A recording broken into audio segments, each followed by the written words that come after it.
कर सुन रूपावा तहिए से भइल बाला भचुप चुपावा दहिया से देखनिए कर सुन रूपावा तहिए से भइल बाला भचुप चुपावा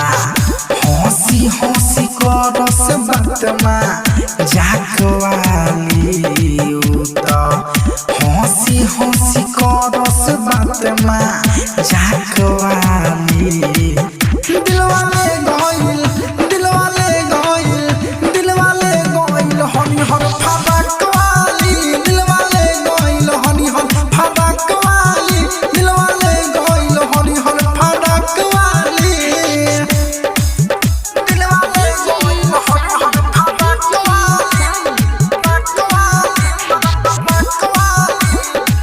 Presented by SSC. दिलवाले गइल हनी हर फरकवाली हाय हाय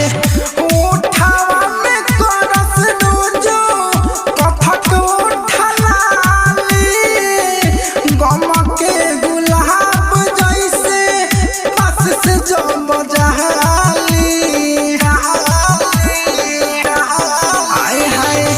उठावा में कथक रोजो करस उठलाली